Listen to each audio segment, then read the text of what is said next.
Good morning, everyone, and welcome to South Church. I'm the Reverend Susan Suchocki Brown. I am the interim minister here. We're glad that you joined us this morning for the worship service. We've been meeting virtually for a while, and we know that it makes it hard for you all to feel that you're connected to us, but really, you are. We think of you. We want you to know that we're here for you. Do be in touch with us and stay well and take care of yourselves. A couple pieces of information for you is that I know on September 13th is the ingathering ceremony. That's an important ceremony for this congregation, I've been told. And so I want you to continue to gather your holy and sacred water, and we will find a way to share in that experience as we reconnect and renew in the autumn time. And this morning I'm joined by some people who have helped to make this worship service possible. We have Myra Aaronson, who is our worship associate. Myra, will you introduce the rest of the players? Sure thing. Good morning. I am pleased to be with you in cyberspace this morning in my role as one of 8 worship associates who work with Reverend Susan, our Director of Lifespan Ministries, Kirsten Hunter, musicians and staff to create worship services each week. If you attend services regularly, welcome, and if you are tuning in for the first time, a very special welcome to you. After the service, there will be a virtual coffee hour. And the link for that is in the email you received last night or this morning and on the Members and Friends Facebook page. The music this morning will be provided by our pianist, Susan Adams, and the invocation will be sung by Theo, a member of our choir. Kirsten Hunter and Jen Del Deo will bring you the story for all ages. Reverend Susan is generally in the pulpit twice a month, and on other Sundays, we will sometimes hear from Kirsten or from guest speakers. This morning, I am very pleased to welcome to the virtual pulpit Willow Young. Willow and her family have been coming to South Church for about 6 years, and Willow has been focusing her involvement on youth group and teaching OWL. Welcome, Willow. Thank you. Good morning. Now, I think we're ready for announcements.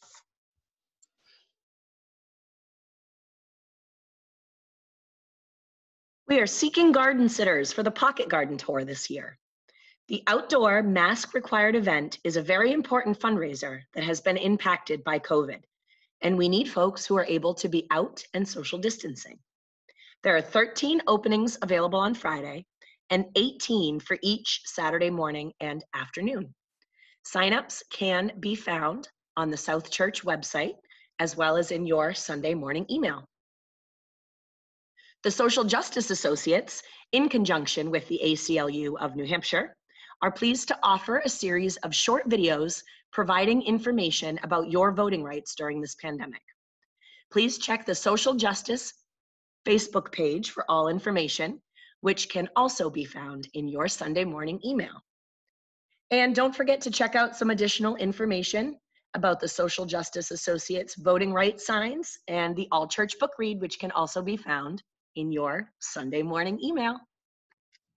Good morning. My name is Jennifer Wilhelm. I'm working with a fantastic group of people on the Ministerial Search Committee. We wanted to take a moment this morning to say thank you to everyone who took the time to complete the congregational survey. We came well within the margin of error of reaching our 270 completed survey goal, so thank you so much. We're now working to analyze the data and planning to share the results at the upcoming cottage meetings. These meetings will be a great opportunity to not only hear about the patterns and themes that arose in the surveys, but also to dig deeper into who we are as a congregation and what we need in our next minister. So please look for information on those upcoming meetings. And thank you again for taking the time to complete the survey.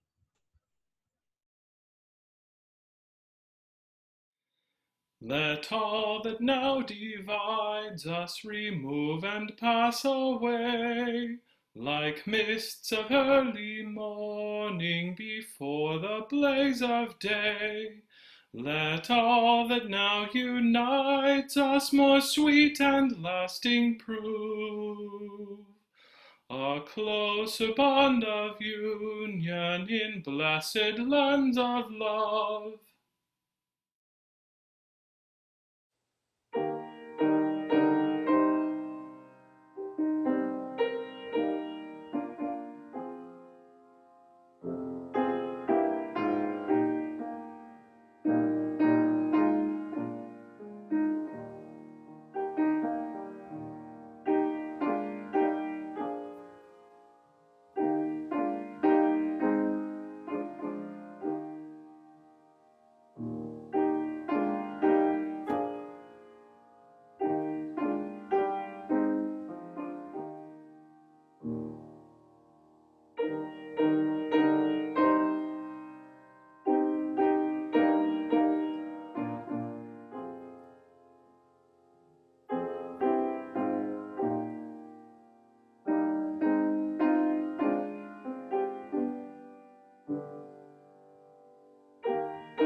Some years ago, our UU congregation in another state was discussing a name change.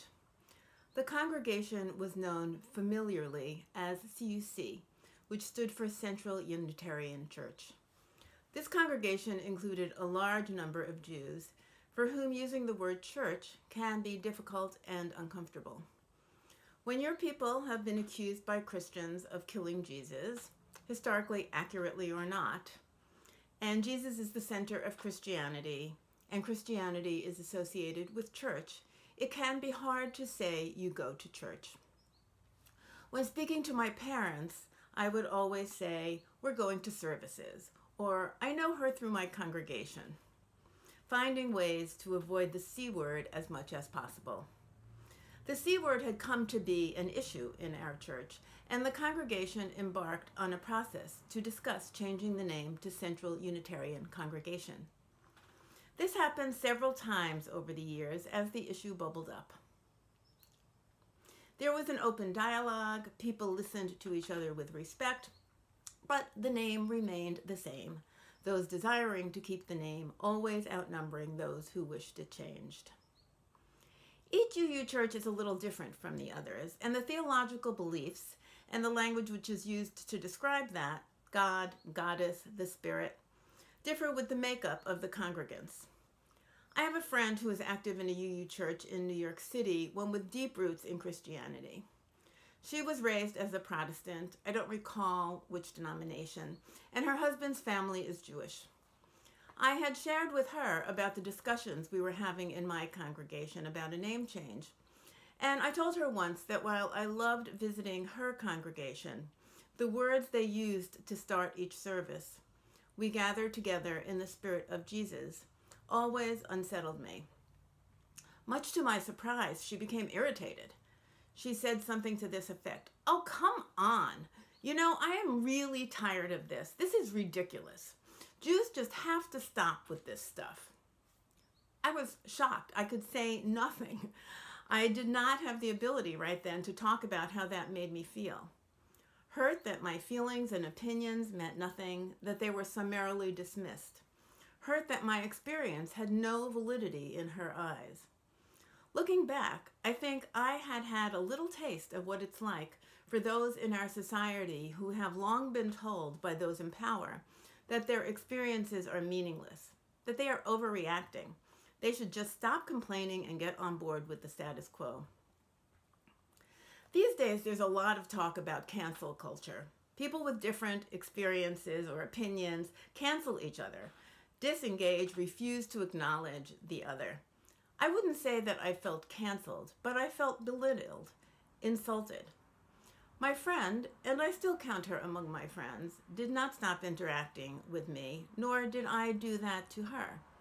I gave her the benefit of the doubt. I forgave her. Perhaps she had never had the experience of being an outsider. Perhaps she was oblivious to the plight of the unheard.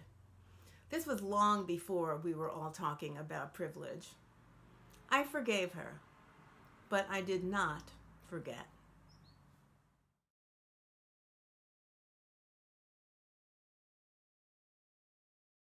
In keeping with our summer theme of collective liberation, we light the chalice this morning with these words from Erica Hewitt, Minister of Worship Arts for the UUA. And I invite you to light a chalice at home as well. The chalice, as a symbol of Unitarian Universalism, arose as a beacon of hope in an atmosphere of tyranny. The chalice arose as a sign of promise that the marginalized would never be forgotten nor ignored, because they are beloved and precious from the perspective of the holy. This morning, we remember all of the people who have been told explicitly or implicitly, through police violence or government policy, through derision or dehumanization, that they're anything less than whole, anything less than beloved.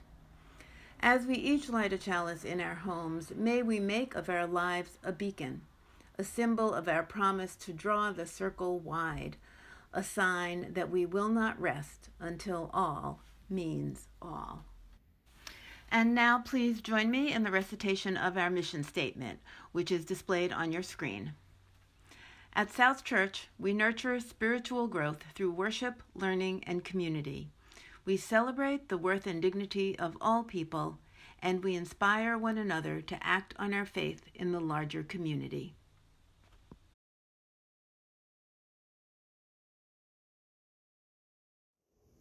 Good morning, everybody. It's so good to see you. Jen and I have some exciting news. We both got some new sunglasses. What do you think? Oh, excuse me for a second. Kirsten, look at that really beautiful red bird up there. I don't see a red bird. I see a blue bird. No, it's definitely red. I'm pretty sure it's blue. You're wrong. You're wrong. Anyway, yeah, we got lots of new glasses. Should we try on another pair? Yeah, let's put on another pair. Okay. How do you like these glasses? I think we look pretty stylish. Those ones look great on you, Jen. I like these ones too. Yeah, you look good. Whoa, excuse me, but Jen, look at that huge squirrel over there. That squirrel is tiny. That squirrel, I don't know about squirrels in Maine, but that squirrel is really big for a New Hampshire squirrel. No way under any circumstance would that squirrel be considered big. It is so small. Okay, you're wrong. You are definitely wrong. This is frustrating. Let's go back to talking to our friends. Yeah, this is annoying. Let's get back to our friends. You guys want to see some more glasses?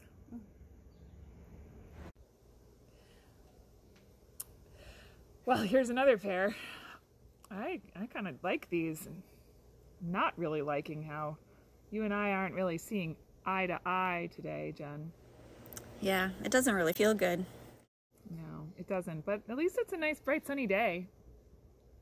Yeah, it doesn't feel good. It's weird that we can't seem to agree on anything, so let's start fresh. I mean, it's totally not a bright and sunny day. It's gray and overcast, but yes, starting fresh. Definitely bright and sunny. Gray. Overcast. I don't know how you could be so far off in your weather assessment today. Oh, got something in my eye. Ooh, hang on, I need to take these glasses off to fix my eye. Oh, hey, wait. It's actually partly sunny out today. Wait, do you mean it looks different when you're wearing the glasses? Yeah, looks gray and cloudy. Let me try. It's partly sunny. Oh, yeah, actually, it's not as sunny as I thought it was. Here, try mine. Okay, and you try mine.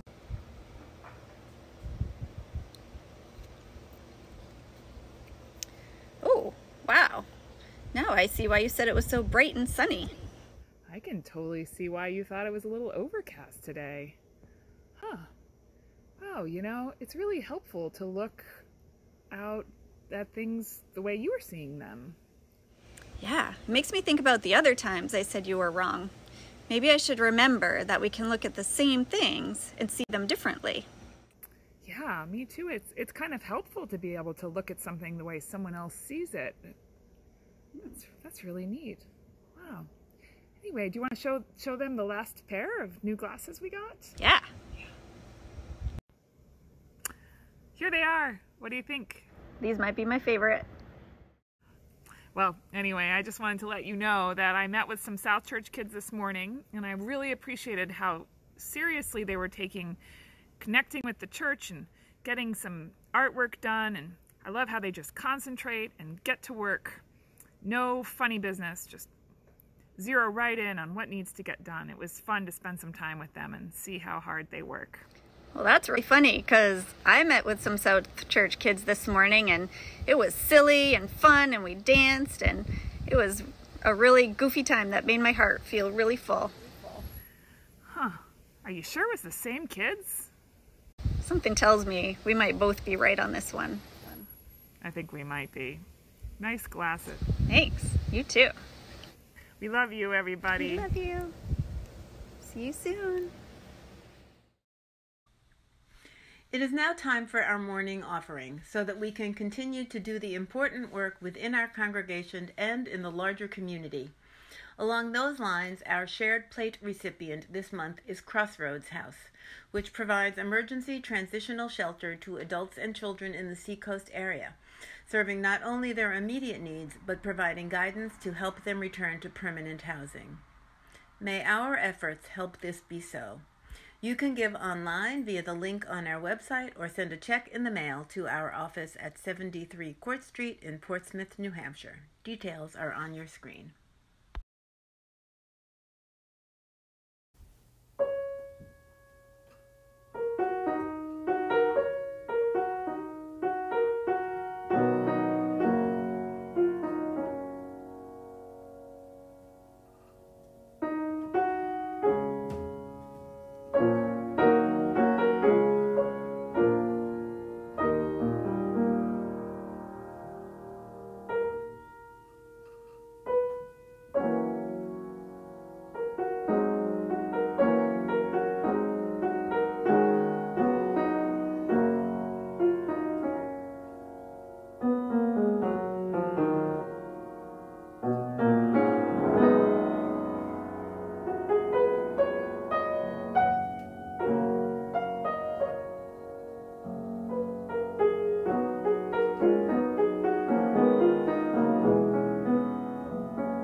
I invite you into some moments of prayerful. Take a moment to just think about this past week. Think about all the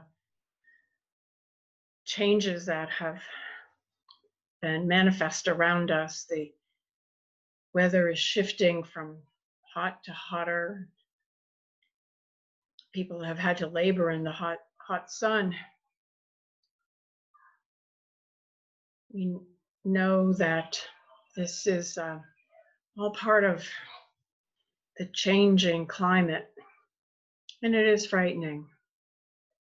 We know that there's a drought that's upon us. I drive down the street and I see trees that look very thirsty, and in my own yard, the trees and plants are begging me for water. I know that the virus that has continued to prevail upon us is causing all kinds of anxieties around school and jobs and economy, health, vulnerability, people who are more subject to the concerns that we need to express, that we need to call out. This has been a time also of maybe some hope as we continue to find ways to connect, even in a virtual world, ways that we find to take time for ourselves to think about what's important, the way that we want to eat and exercise and be with our families. These are all very important to us. And so during this time of prayer, as we just take moments to think of the struggles and challenges, let's also take time to be grateful. Grateful that we can reach out to one another. Each week, I invite you to name your concerns, the special things that you're wrestling with. And there is a chat time for you to do that. And I encourage you to be in touch, to reach out to us, to email, to call. May you know that we care for you. You are not alone. May it be so.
I invite you to join us in a moment of mindful meditation. I encourage you to move into a way of holding yourself in loving peace. And as we do, take this moment to hear everything around you, everything within you. What are those noises in the world? It's okay that they are there. Just be present with them. Are there noises in your head or heart? What are they telling you? It's okay that they are there. Just be present with them. Listen and try to understand what they are trying to share with you.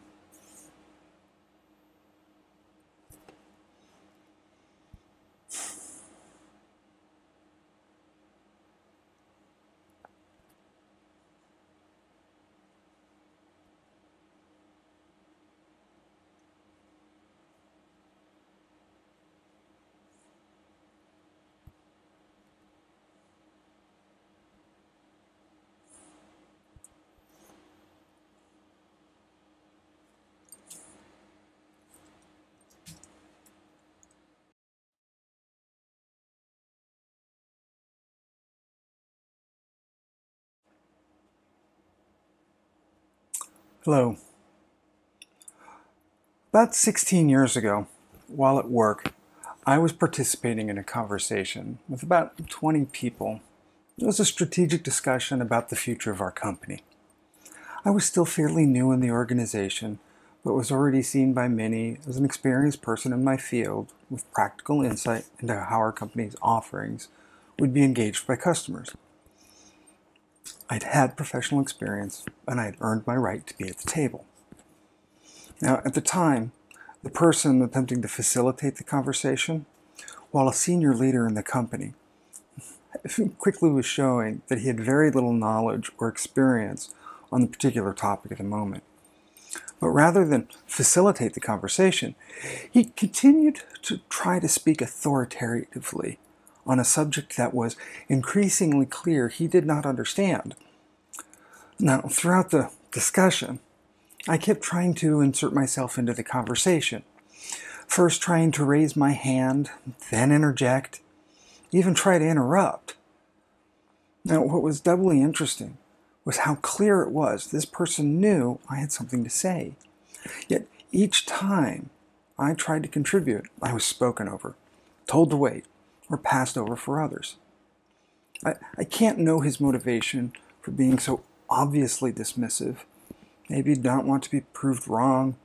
Maybe he felt that someone who was 20 years his junior and who looked even younger had no place in the conversation or could not possibly know what I was talking about. Maybe he was just having a bad day. Either way, he had the platform, and I was feeling more and more like a token participant rather than a person with insight to offer. Now, finally, one of the company's vice presidents, a woman who never let her voice be silent, who had strong opinions and a history of usually being right, took notice of my frustration, actually stood up, looked the man in the eye and said, "No, you clearly need to be quiet. Will," I was still Will then, "has been trying for most of this conversation to say something that for whatever reason you do not want to hear. We're here to exchange ideas, not just listen to you ramble. What's up, Will?" Well, the conversation changed rather dramatically after that, and I took something away that has influenced how I try to act as a leader, a professional, as a parent, friend, even as a member of society.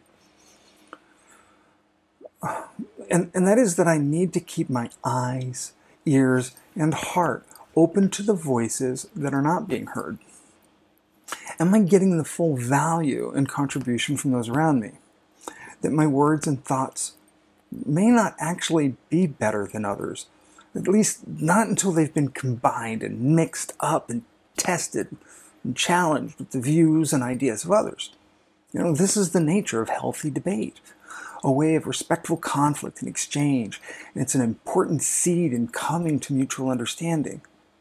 And this is really only possible when I make sure that the platform I have gives space to those that may not yet actually have the platform and authority I may possess in that particular moment. Now, some of you may have heard of a recent open letter published in Harper's Magazine last month, titled "A Letter on Justice and Open Debate." It's an interesting letter, and it's one I think that speaks on multiple levels. It's an advocation for aggressive public debate, a call for progressive liberalism, and a warning about the risk of constriction of the free exchange of information and ideas by a perceived growth of, and I quote, intolerance of opposing views, of vogue, public shaming, and ostracism, and the tendency to dissolve complex issues in a blinding moral certainty. The letter goes on at another point to say, it is now all too common to hear calls for swift and severe retribution in response to perceived transgressions of speech and thought. Now, on the surface, definitely very high ideals. It even states, as writers, we need a culture that leaves us room for experimentation, risk-taking, and even mistakes. We need to preserve the possibility of good faith disagreement without dire professional consequences. Now, essentially, they are speaking to the current appearance of cancel culture and its dangers or role in our currently polarized political and social climate. Now, if you've not heard of cancel culture, that's okay. It was a new term for me as well. It's basically the idea that a person's public comments or expressed ideas should be treated with complete ostracization. In social media, it may be blocking those with opposing views. It's led to the call for people to be terminated from employment, essentially removed from public view, rightly or wrongly. Now, I'm not here to judge what people are saying or how, or what about. I'm actually interested in looking more closely at what this form of cancellation is, maybe why it exists, how do I live my own life within it? First, I have to remember that cancel culture, or at least this concept, isn't really new. It's actually been a part of human society, I think, for as long as humans have had differences of opinion. I'm sure we've all seen it before in some way or another. In the early 90s, it was things like the political correctness movement. And we've seen various rises in social protest over the centuries where people are demanding to be heard. We see the suppression of other, the expulsion of someone from a group of undesirable opinions or actions, well, the unfriending of someone who we find or feel is just too toxic. And maybe it's just the current nature of social media that seems to make this behavior seem so much more stark or sudden. But again, I'm not trying to dive into the political or social divides. Where you land on any issue in our current polarized environment, that's where you land. I know we all have colleagues, friends, or family that at some point or another we may have found ourselves turning our back on. And maybe we felt sure in that decision that it needed to be done, or maybe we felt some guilt around it. I know I certainly have been guilty of that. Sometimes another person's words or opinions can just feel like too much to take on or hear anymore. And I can understand that feeling. Now, what I really want to look into is this reaction. And how do I possibly engage with it when it happens in a way that may expand our listening and hopefully, really hopefully, the listening of others? Now, the debate on the Harper's Magazine letter went on for a few weeks, eventually to be drowned out by other news, more exciting vitriol, or more pressing concerns. But there was an observation that I kind of agreed with from a number of commentators that just keeps sticking with me. And I think it's important to have be present in our awareness. Almost everyone who is a signatory on the open letter, while self-styled progressives, social warriors, or advocates of liberal and open thought, all have a platform. Most of them fairly large, powerful public platforms. They're seen as public authors or successful authors, social commentarians, public influencers. And some of those signatories directly experienced some form of very public reaction and vitriol to the comments they have made, rightfully so or not. Again, not here to judge their comments, But what was saddening was how often those who felt attacked by society dug in, took to their platforms, and continued to voice ideas that just demonstrated a deafness to the outcries around them. As if the call for social action against these people's words was telling them not to be heard anymore, and saying not to be heard anymore was a way of being deaf ourselves. So it leads me to ask, who is really doing the canceling in a situation like this? Is it the mass of social media and public opinion turning away from them? The employers who react swiftly to public outrage and censure the voice? Is it the masses calling for boycotts? Or is it the person who is so sure of their opinion that they too are not engaging in discourse, but instead reacting from the position of a platform with the power of their voice as the victim? Well, uprisings happen when those who feel oppressed, ignored, or forgotten can no longer take it. When after constant efforts to be heard or seen, it causes us to just lash out. And like it or not, even though these may look like just battles of words and ideas, casualties happen. And those casualties can be confusing or especially frustrating when we think the people on either side really should have had the capacity to understand from both perspectives. Worse yet, claims get made to having an understanding of another's perspective without actually having lived through the challenges of the group to which that person may be speaking of, or to hold their truth so tightly when it seems to defy all logic or evidence to the contrary. I mean, we've seen this in commentaries on racial justice and equality, in LGBTQ rights, the rights of and equality of women, whether we're masks, whether we're supposed to be in public, how we raise our children, who knows what else. I suspect we all have our lightning rod issues. I know I do. I think there will always be an issue for any of us. It's important. It's good to have strong feelings and solid ideas about things. But the question for me, having spent so much of my life as a moderate, is, have I made the mistake of shutting down another's voice because I could not let myself understand the world from their point of view? Martin Luther King Jr. said in his letter from the Birmingham jail, "Shallow understanding from people of goodwill is more frustrating than absolute misunderstanding from people of ill will. Lukewarm acceptance is much more bewildering than outright rejection." And I think that's why the reaction of those who feel victimized by cancel culture is just as frustrating for those that are speaking out. Because when those whom we thought understood use their position not to empower the voices of others, but to further bind themselves to a perspective that is deaf, well, then it should come as no surprise that the ire of others comes out. But cancel culture need not be about shutting down ideas.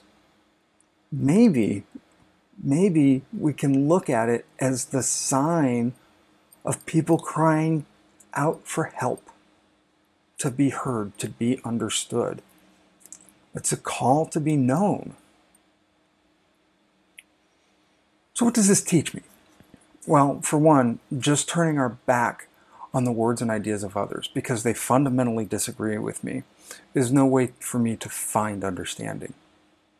And while sometimes calling for retribution or censure is needed in order to be heard, and I'm not trying to say don't do this, I have to ask myself, what can I do proactively to not just shut people out, but to try to change thinking, to be heard? While speaking loudly, forcefully, and aggressively, demanding a seat at the table may bring attention to my desire to be heard, may not guarantee that I'll be listened to. So I started to consider, what is that point at which we shut down? that we no longer give credence to another person's voice. Certainly, we've all seen moments where someone in authority never gives space to hear another idea, or even be aware that they are discriminating or patronizing someone. But is there a magic phrase? Something that I can just say, hey, you aren't listening. Here's the real issue. I'm sure you have guessed that by now I did not discover what that point was, right, or that magic phrase. I suspect instead that inability to hear others comes from too many places in a person's development. We all have our own view on the world, built by our own life experience. But that means I need to shift my thinking and ownership, not just as the listener, but as someone who desires her voice to have resonance and meaning into another person's thoughts. The closest I can come to comparing this to anything might be empathy. Whether I am the person trying to be heard or the person who is being shut down, I have to be responsible enough to ask myself, where is that other voice coming from? What's their view? Why is this something that they just cannot hear? I know their words are painful for me, but maybe, just maybe if I listen a little more deeply, I might start to hear where their fears or pains, or maybe even just the source of their own misunderstanding comes from. Where are we in conflict? I had a conversation recently with someone around the social backlash towards J.K. Rowling and her comments around the transgender community. Whether her comments were actually an expression of dislikes toward transgender women, or if they were even worthy of public backlash. Okay, can we say that one of my lightning rods just got touched? Luckily, I think we had a fruitful conversation. This friend pointed out comments in one of her open letters about how she cares about the needs for transgender people and is a big supporter of the LGBT community. I came back pointing out that by classifying gender solely based on biological conditions was not really a way to show support, but to instead create another whole classification or an otherness. They responded that her feminism didn't need to fit my definition of feminism. And back and forth we went. I like to think we had a healthy debate, that we exchanged ideas. And I truly did want to see where this person was coming from. And as I listened, I saw that they were really giving credence to some lines in her letter. They held on to some points of her position on feminism, about her life experience, that resonated with him. Where the conversation really started to shift, though, was after I started to see that, and I was able to say, look, I can accept that she believes what she believes. I'm not here to say that this woman needs to think another way. I can accept that she thinks she is supportive to the transgender community. I hear the trauma she talks around her experience with toxic men.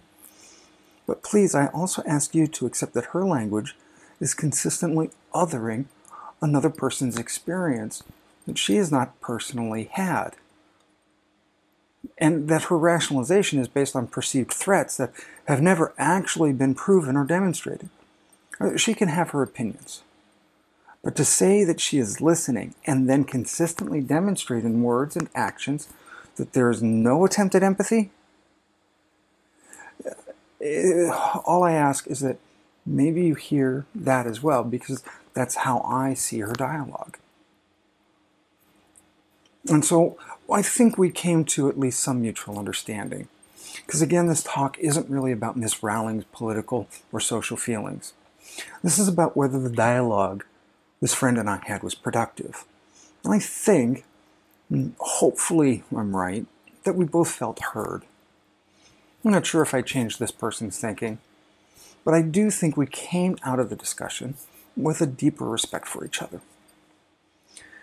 See, it's as much my responsibility as the other person's to really own listening, to take on the sometimes brutally hard task of trying to realize where someone is really coming from. Now, if my daughter is telling me about an issue she cares about, does she really need or want my opinions about whether I agree with her or not? Probably not.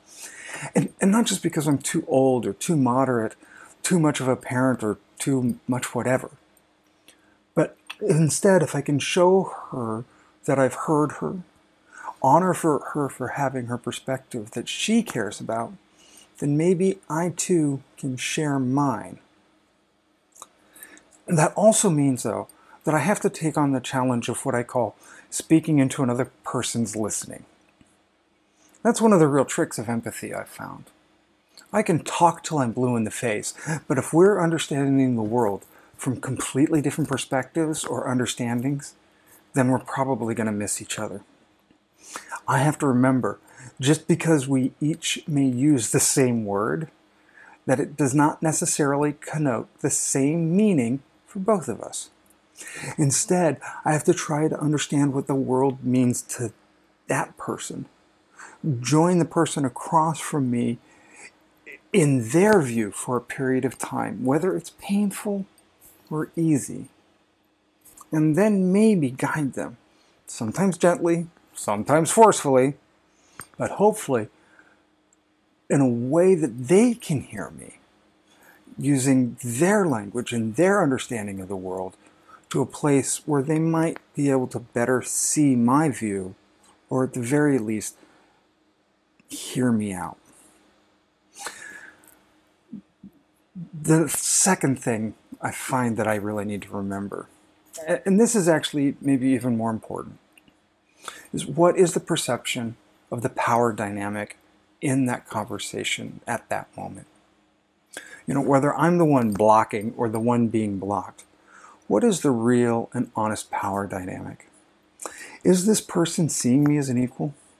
Do they see me as not possibly having something of value to contribute? Or worse, am I seeing them, or am I being seen as someone with power over them? Say one of my employees or a family member. See, if I'm not at least paying attention to this, then I may end up falling into the trap of turning a dialogue or constructive debate into something that leaves another person feeling excluded, unheard, or disenfranchised.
We extinguish this flame, but not the light of truth, the warmth of community, or the fire of commitment.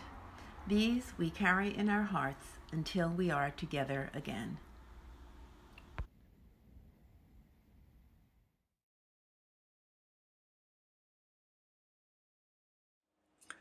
As we bring this service to a close, let me first thank you for taking time to listen. As we go into the world, we may not always be heard. And sometimes we may not always be able to hear even when we think we are. Some encounters will feel constructive, and some will feel frustratingly like nothing is happening. If you need to rise up, do so. If you need to turn away, do so. But may we all be able to listen to our inner selves and the outer world equally and compassionately. May you know that you have a powerful voice, a gift to offer, and a lesson still to learn. Peace be with you, and amen.